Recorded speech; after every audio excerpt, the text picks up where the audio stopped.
Okay, so on the screen here we have a document that's now posted on Learning Suite. This is describing the synthesis assignment, an assignment that is due at the end of the month, Monday, March 29th. That's about 2.5 weeks from now. Should give you plenty of time. For this assignment, you will locate a paper in the primary organic chemistry literature that describes the multi-step synthesis of a target compound, which is usually going to be either a natural product, a fragment of a natural product, a drug candidate. The best way to find such a paper is to look at the table of contents of a journal and just scroll through the table of contents, and you're looking for the phrase total synthesis of or synthesis of, and then you want a specific name of a compound after that, okay? If it's a general name, if it's like synthesis of aromatic compounds, then that's probably not a multi-step synthesis paper. That's probably the development of a method, which would be a single reaction that they used on many different starting materials to make a lot of different compounds. That's not what we're looking for this assignment. We're looking for a multi-step synthesis terminating at a single compound. So you want to find a paper that says synthesis of or total synthesis of, and then has a specific name of a compound after that. Your synthesis needs to be at least 10 steps, and it needs to be from a recent paper, either this year or last year. So what you're going to do once you locate that synthesis is you're going to write it out. This may seem trivial, but it's not, because usually the synthesis is not just contained in a single figure. Usually it goes across multiple figures in a paper, and so you have to be able to follow it. Sometimes a synthesis is convergent, meaning they'll take 3 or 4 steps to make one building block, 3 or 4 steps to make another building block, and then they'll link them together and then transform them further. And so then you have to go through multiple figures and interpret them to figure out what's going on. Okay, so then once you have written your synthesis out, you will choose 2 of the reactions in the sequence, and you will write the mechanisms for those reactions. At this point in the class, we've learned enough reactions that almost any 10-step sequence you could find in the literature would have at least 2 reactions that you know the mechanisms of, and usually more than 2, okay? So that's the purpose of the 10 steps, to make sure you see enough reactions so that you'll recognize at least 2 of them, and then you need to draw the mechanisms of those 2 reactions. Some students will go the extra mile here, and they'll actually learn mechanisms we haven't learned in class and draw those out. You're welcome to do that if you want to go the extra mile and turn this into an extra learning experience, but you don't have to. You can choose 2 reactions that we've learned in class, but they have to be 2 different reactions. So you cannot write mechanisms for 2 Grignard, if there are 2 different Grignard additions in your sequence, you can't choose those. If there's 2 different sodium borohydride reductions, you cannot draw 2 of the same mechanism, okay? And then down below, I have given you a list of recommended journals. You don't have to choose these journals, but these are the journals that are most likely to have the papers that you would need for this assignment. So I strongly suggest these, and I've even starred a few that I particularly recommend. Any questions about this assignment? Okay, so the goal is to further expose you to the chemistry literature and also to show you that reactions we're learning in class are actually used in the real world. And so usually it's kind of fun to read a paper and pick out reactions that you've learned in class actually being used to make valuable molecules. Okay? So today we're going to finish off chapter 25, our amines chapter. And we're going to talk about 2 different reactions today. We're going to talk about formation of diazonium salts and their substitutions. These are intermediates that are generated from amines, from primary amines. Then we'll talk about azocoupling, which is another reaction involving diazonium salts. And then we'll talk a little bit about the dyes, or the molecules that are produced by azo couplings. So on the board, I've drawn for you a reaction. This is a reaction between sodium nitrite, or NaNO2, and HCl. Nitrite ion is negatively charged, so it shouldn't be surprising that you're going to protonate the negatively charged oxygen, generating nitrous acid, HNO2, also known as HONO, if you look at the way the formula goes. So HONO is not as common as nitric acid, HNO3. We encountered nitric acid back in chapter 18. In our electrophilic aromatic substitution chapter, we learned that you could protonate nitric acid and it would lose water to generate NO2+. That was the electrophile in the nitration reaction, electrophilic aromatic substitution. So HONO can undergo very similar chemistry. We protonate the oxygen with HCl, the OH oxygen with HCl. Then we lose water from that species. And when we lose water, we're left with NO+. This is the nitrosonium ion. The nitrosonium ion is an excellent electrophile. It's super electrophilic. It's even better than NO2+. Not only does it have a positive charge on nitrogen, but its nitrogen is missing the octet. This nitrogen only has 6 electrons, and so it's got that empty orbital combined with a positive charge. So this nitrosonium ion is super electrophilic. So one of the things that it can do is it can react with primary amines, and we see that on the screen here. We've got a primary amine attacking that positively charged nitrogen. And then we have chloride. The chloride is simply the counter ion for NO2+, right? We produce chloride in this proton transfer step. And so then the chloride deprotonates that positively charged nitrogen. So we're generating an N-nitrosamine from a primary amine and a nitrosonium ion, okay? That's just simply a nucleophile attacking an electrophile, okay? So what happens next is how we form the diazonium salt intermediate, okay? So we have excess HCl present. We usually don't draw stoichiometry when we're writing NaNO2 and HCl, but there's plenty of HCl present to do whatever we need in the process. So we're going to protonate the oxygen, and then we're going to deprotonate the nitrogen to convert the nitrosamine into this intermediate. Now, these two steps should remind us of something we've seen earlier in the class. If these nitrogens were carbons, in these 3 intermediates, what would these 2 proton transfers remind you of?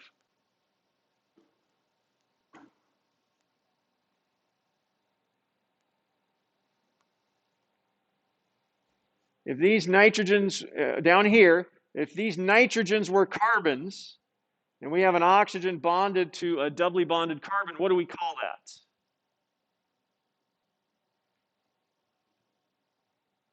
Hopefully we remember, we've learned about them just a few chapters ago. We call it, so this would be the carbonyl. If we had a CO double bond, that would be an aldehyde or a ketone. If we have an oxygen bonded to carbon-carbon double bond, what do we call that? That's an enol, right? So these 2 steps are directly analogous to tautomerization between ketones and enols. When we tautomerize a ketone to an enol, in acid, we protonate the oxygen, and then we deprotonate the carbon. This doesn't have a name, but it's the nitrogen analog of an enol. So we're protonating oxygen and deprotonating carbon.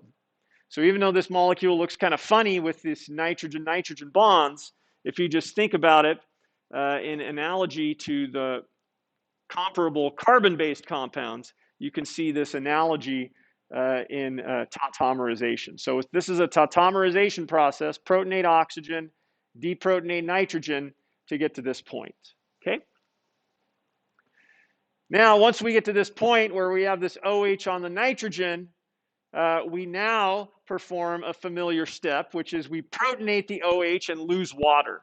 We've protonated OH and lost water in numerous circumstances throughout the year.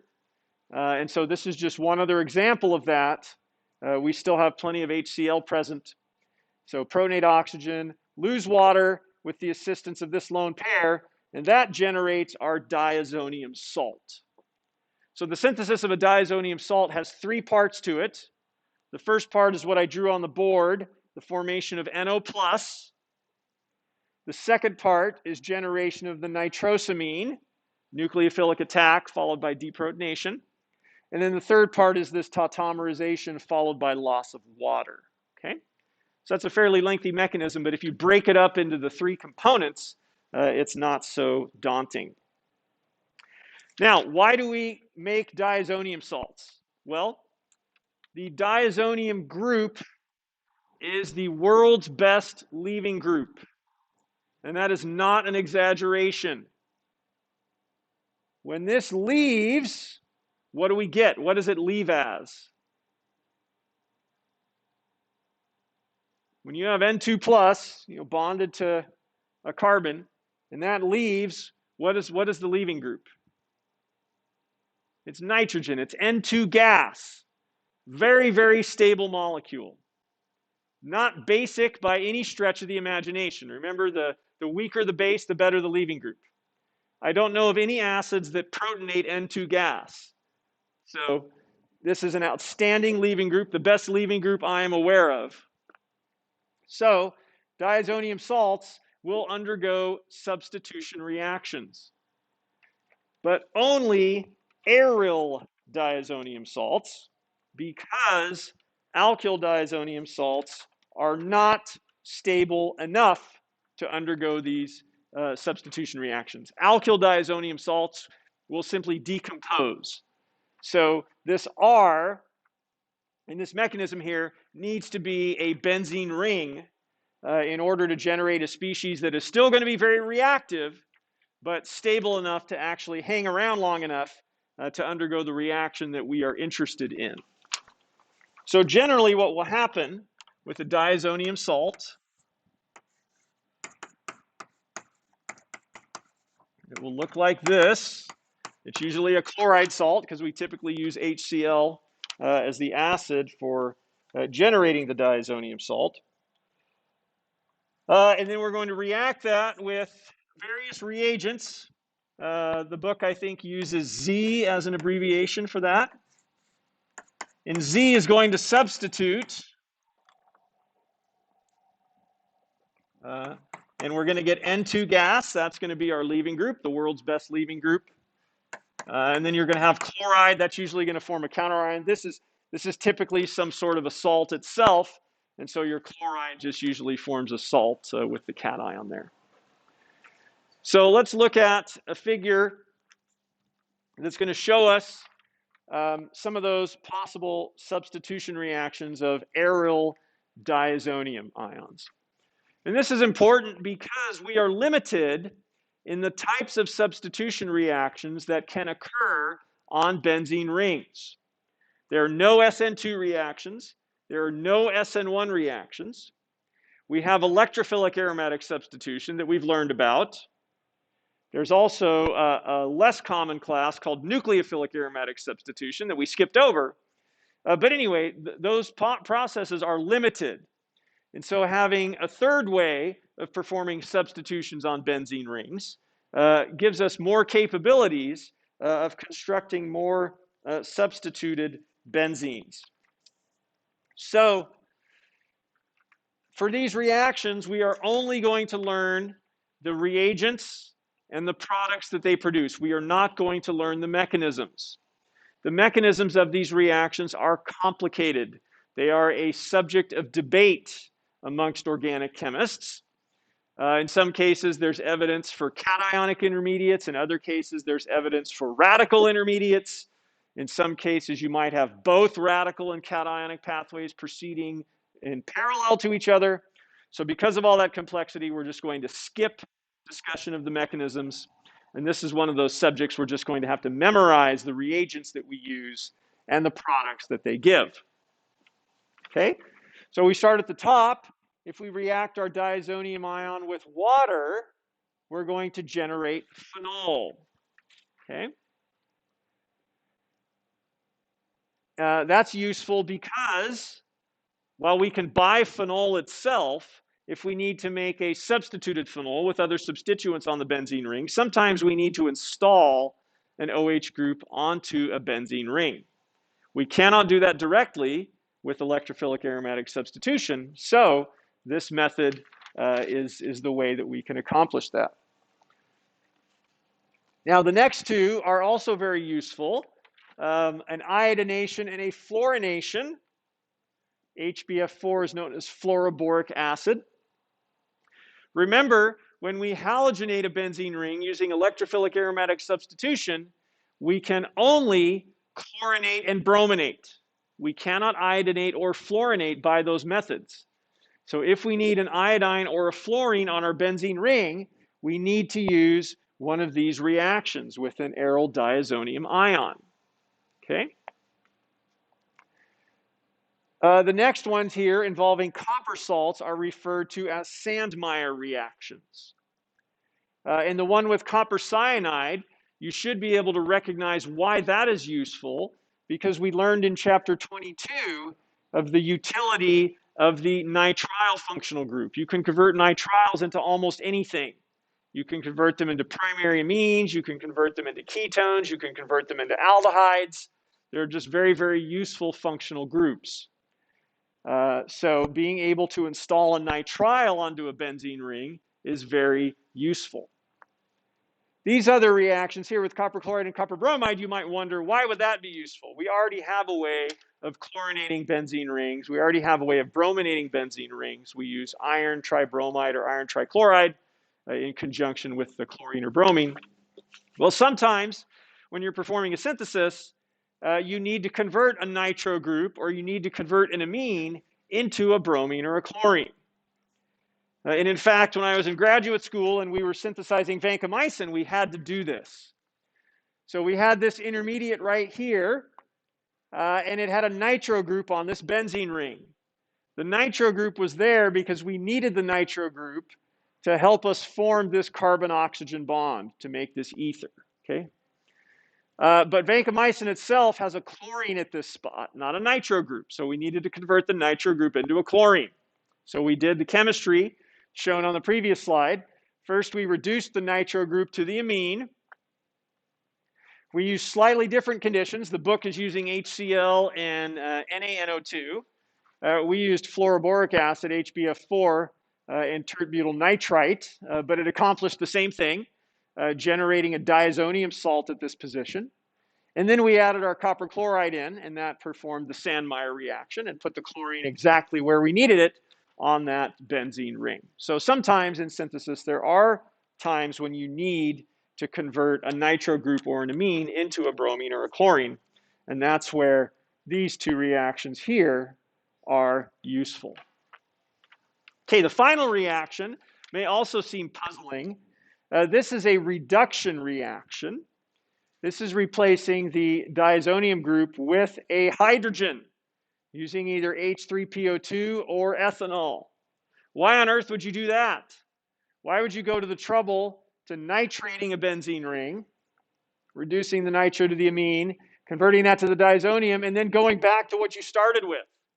Now, usually we don't try to make a circle when we're doing a synthesis in organic chemistry. Usually we try to synthesize something we haven't made before. Well, sometimes we do this because we need either the nitro group or the amine for its directing properties or its activating properties, but we don't actually need it in the final product. So as an example of that, let's say that we are asked to convert benzene into 1,3,5-tribromobenzene. Okay. What are the directing properties of bromine? Orthopara. So we've got a problem. How are we going to install orthopara groups meta to each other? Okay, that is a problem. That's not something that we can do directly. So we're going to have to do something fancy in order to accomplish this. Okay? So let's take a look at a retrosynthesis. Let's start with our 1,3,5 tribromobenzene. And sometimes, so most of the time, when you perform a retrosynthesis, you are trying to simplify your target compound with each retrosynthetic step. But in some cases, when there is no obvious way to simplify, it actually is beneficial to make a more complicated species that can then be simplified. So what I'm going to do here is in the retrosynthetic direction, I'm actually going to add an amine. Okay. Now, as I'm drawing this, please think about why I added the amine. Any ideas? Why did I add an amine in the retrosynthetic direction? Trent?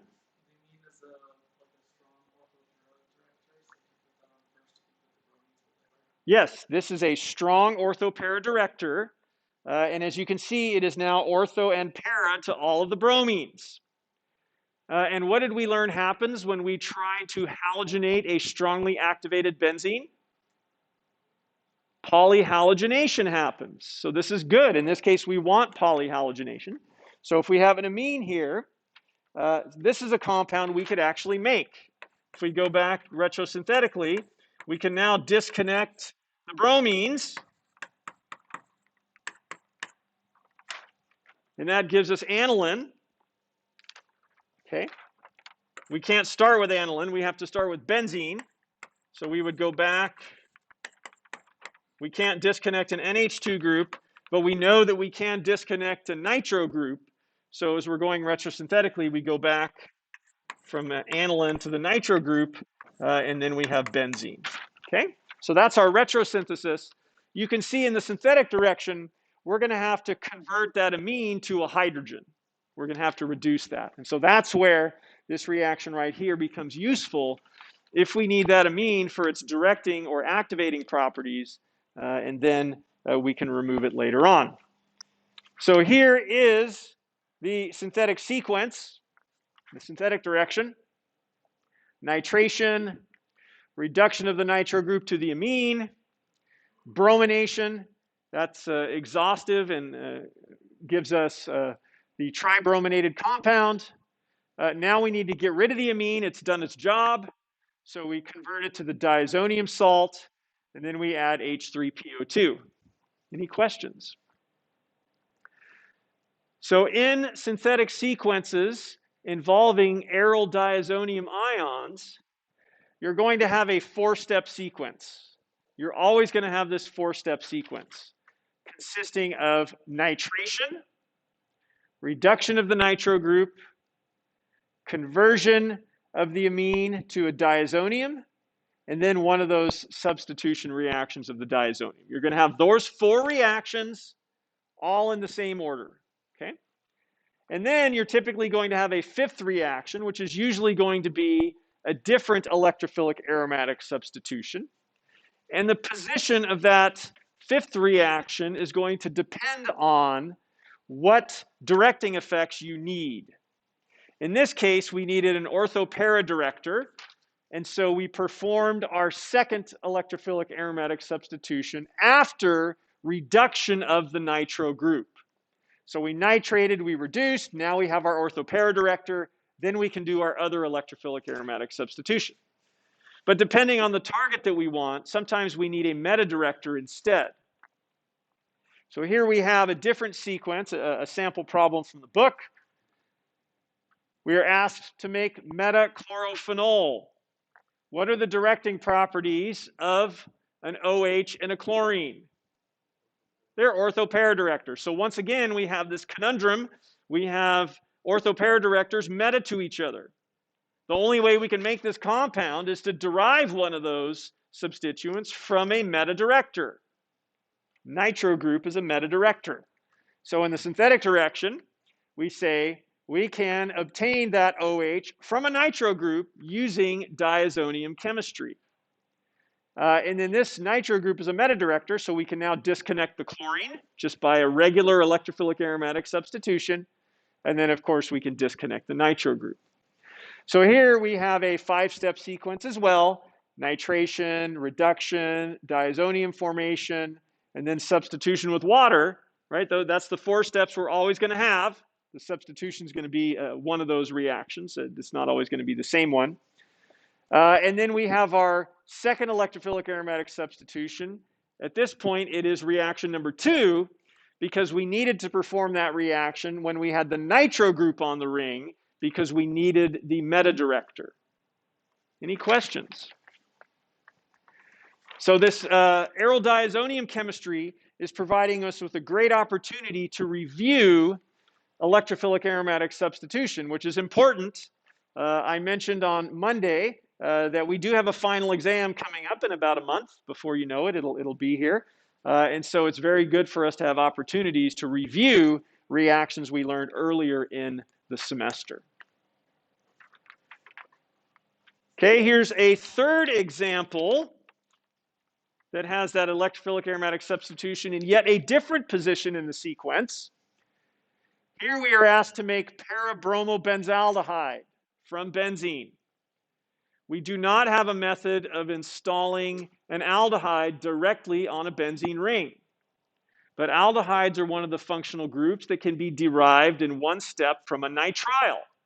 So in our retrosynthesis, we say, okay, this aldehyde, we're going to get it from a nitrile.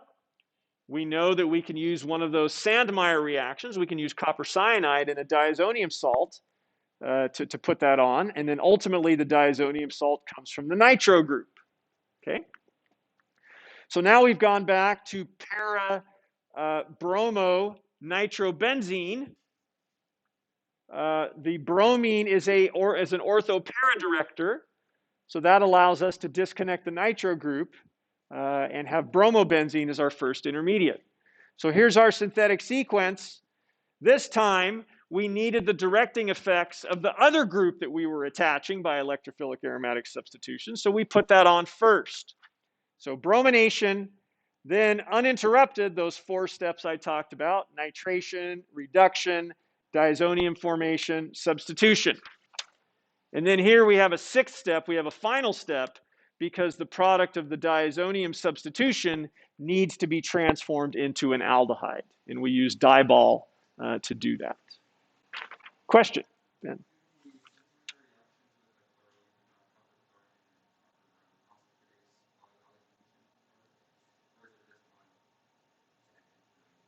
Yeah, so you will only substitute the diazonium group in those reactions.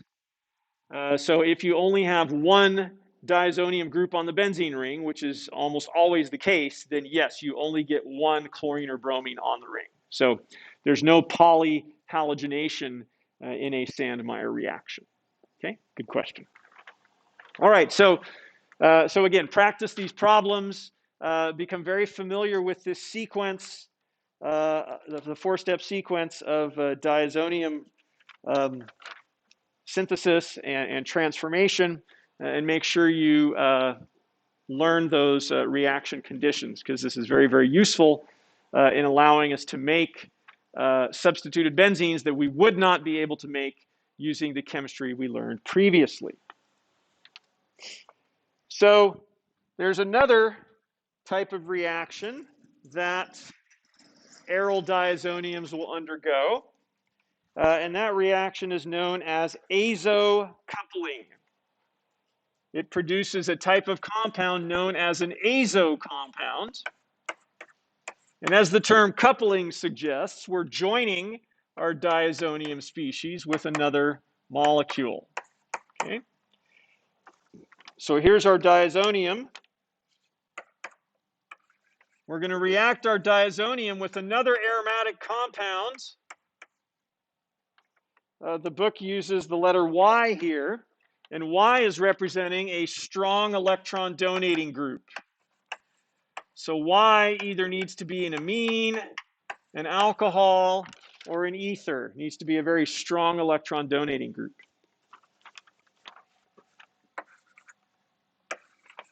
And when we react these 2 species together, we generate an azo compound.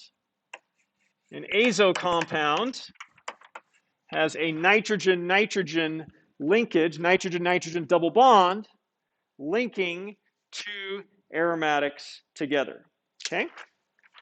We're also going to form HCl as a byproduct in this reaction, okay?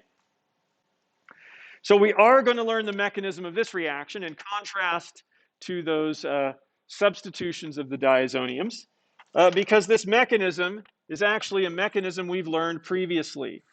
This is simply an electrophilic aromatic substitution reaction, okay, where we are using our positively charged diazonium as our electrophile, okay? So here's our electron-rich aromatic. The pi electrons from our electron-rich aromatic are going to attack not the positively charged nitrogen, but the neutral nitrogen that is bonded to the positively charged nitrogen. So we can then push a pair of pi electrons onto the positively charged nitrogen, okay? So that gives us a resonance stabilized cyclohexadienyl cation. Let me get this right. Okay, there we go. Of course, we have actually three different resonance structures we can draw because Y is going to have at least one lone pair on it. Let me just go ahead and draw that in. Okay. So, remembering back to the mechanism of electrophilic aromatic substitution, when we have a species looking like this, what does it want to become? It wants to become aromatic again. So we're just going to deprotonate, and we're just going to use chloride. We don't need a strong base for this. Chloride is the counterion of your diazonium salt. So you just use chloride to deprotonate, and that gives us our azo compound product, which is now aromatic again. And then we have HCl as a byproduct, okay? Now this strong electron donating group is required because the diazonium species, even though it's reactive in these substitution reactions we showed you earlier, it's actually not as good of an electrophile as some of the electrophiles we learned about in chapter 18. It's not as good of an electrophile as NO2+, for example. And so we're going to need the strong electron donating group in order for this reaction to occur. And the strong electron donating group is an ortho-para director. You'll notice we've only drawn the product of substitution at the para position. That is because the electrophile is bulky. It's got this aromatic ring attached to these nitrogens. And so you're not going to put that large group ortho to the existing group. It's only going to go para. So in these azo couplings, we are just going to obtain the para product. We're not going to get the ortho. So this requirement for the nucleophilic benzene ring to be highly activated means that for any given azo compound, there's usually only one viable method to synthesize it. So I'm going to draw an azo compound for you. This is a fairly common azo compound. And we have a sulfonyl group, or a sulfonate group. This is the conjugate base of a sulfonic acid, like toluene sulfonic acid. But that sulfur being bonded to all these electronegative oxygens has a partial positive charge on it. So this is an electron withdrawing group, even though it has a negative charge. So this molecule is known as methyl orange. As the name suggests, it is orange. It is colored. Okay? If you were going to synthesize methyl orange, you would need to construct one of these carbon-nitrogen bonds via an azo coupling. Which one would it be? The one on the left or the one on the right? The one on the right, exactly. So if we disconnect here, and that's the bond we're forming, then we're using our electron-rich species as the nucleophile. Okay? So in azo couplings, usually there's only one way to make your desired product. And so we would use the diazonium species with the sulfonyl group attached, and then we would use NN-dimethylaniline as our nucleophile. Any questions? So azo compounds are most commonly seen as dyes. They don't exist in nature, but they're synthetic compounds. They're pretty easy to make, and they are used as dyes. Why are these molecules colored?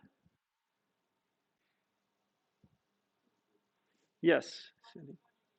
Highly conjugated. Remember we learned in chapter 16 that highly conjugated molecules have a very small gap between their HOMO and their LUMO.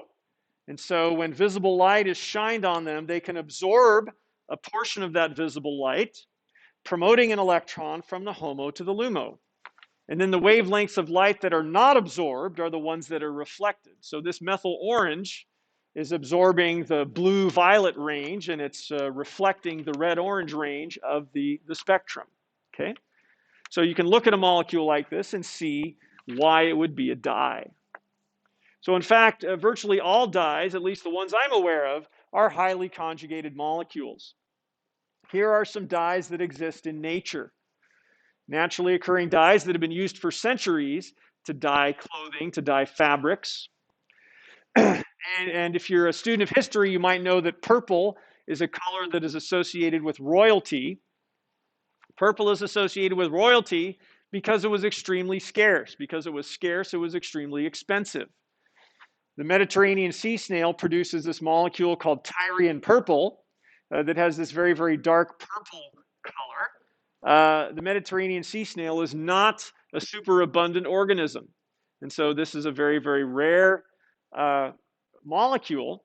And that's why it was reserved for royalty until a British chemist named William Perkin came along in 1856. Okay? William Perkin in 1856 was an 18-year-old chemistry student. And he had a lab at his house. His family was somewhat wealthy and had some resources, and so he had a lab at his house. And when he was 18 years old, he was trying to make an anti-malarial compound called quinine. And he was trying to make it from coal tar. Right? Coal tar was a very, very abundant substance. Coal was everywhere in England in the 1800s. And so he thought that he could take coal tar, which has thousands of different molecules in it, and convert it into this anti-malarial compound. That was a worthy goal, but it didn't work. Instead of making quinine, he made something that was called mauveine that turned out to be a mixture of molecules.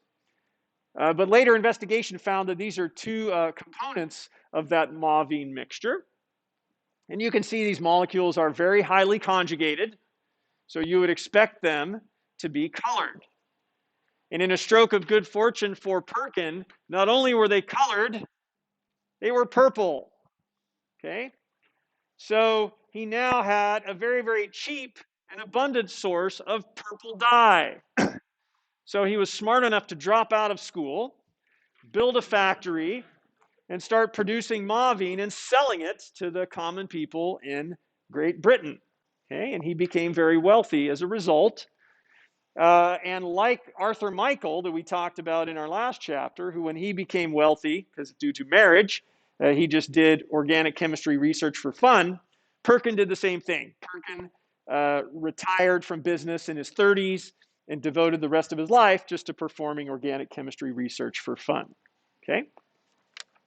So that was the beginning of the dye industry. And in the late 1800s and early 1900s, dyes were the most common organic molecules that were produced and then sold. Okay?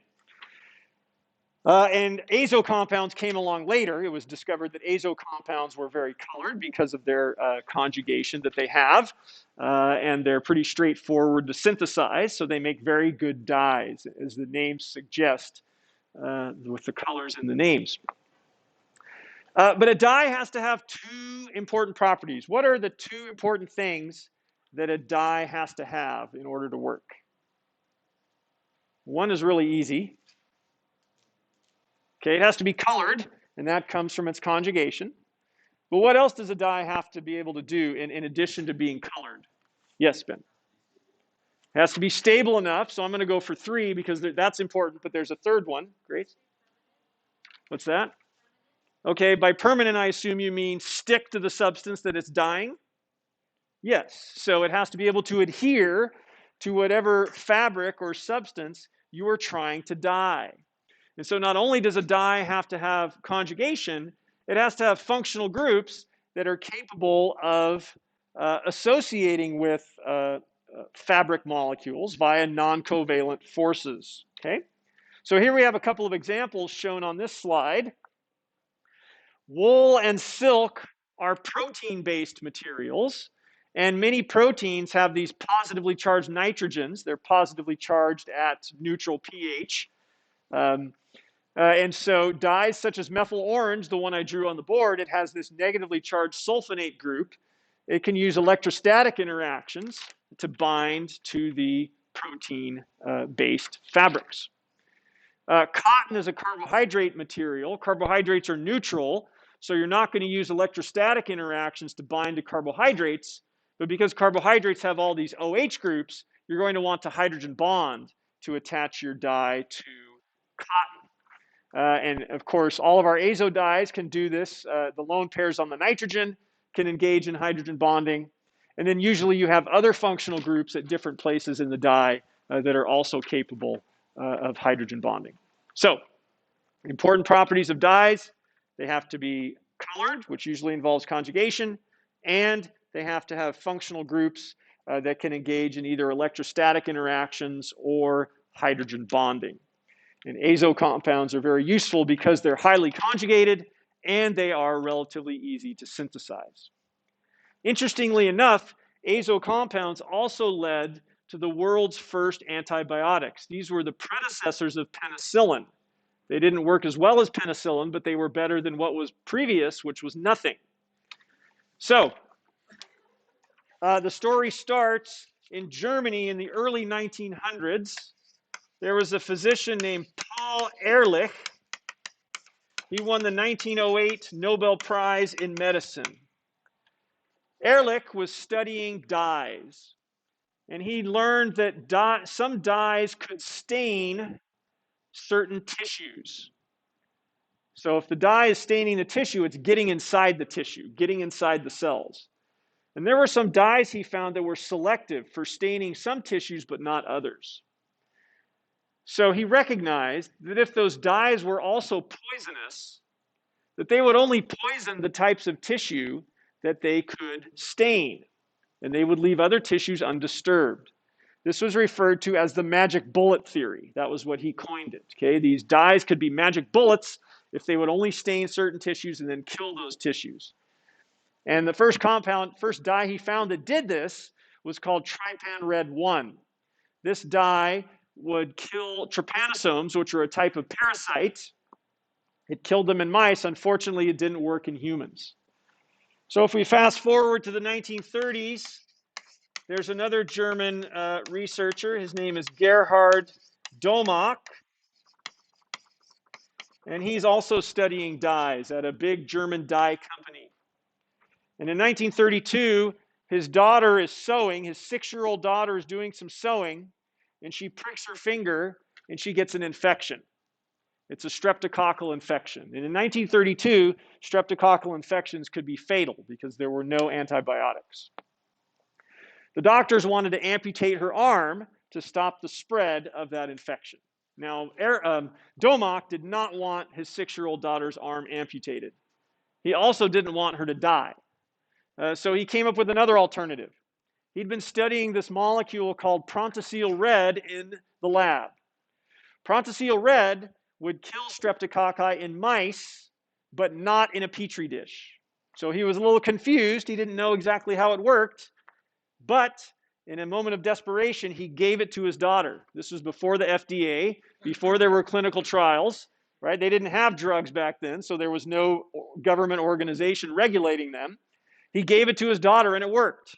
She got better. She didn't have to lose her arm. Okay, so it's a great story. Risky, but a great ending. So Domock obviously went back and looked at this molecule more closely to figure out why it was killing the bacteria, why it wasn't working in the petri dishes. And he discovered that it was actually something known as a prodrug. A prodrug is a molecule that is not a drug on its own, but it gets metabolized into a drug inside the body.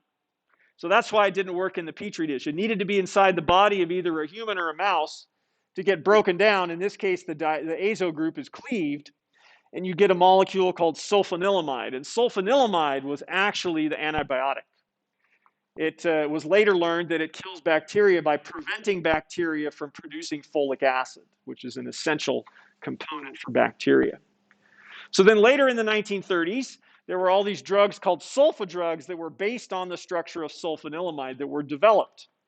And these were the first-in-class drugs for these types of infections. They were known as wonder drugs because they treated infections that you couldn't treat previously to that. Now, they had side effects, so they certainly weren't ideal. They were definitely better than nothing. Once penicillin came along, it largely replaced the use of sulfa drugs. But sulfa drugs originated from dyes, and it was the work of Ehrlich and then the desperation of Domock trying to save his daughter that we can actually thank for sulfa drugs. All right, that's it for chapter 25. We're going to skip ahead to chapter 29. We're going to do chapter 29 starting Friday, and we'll explain why we're going to do that when we get together on Friday.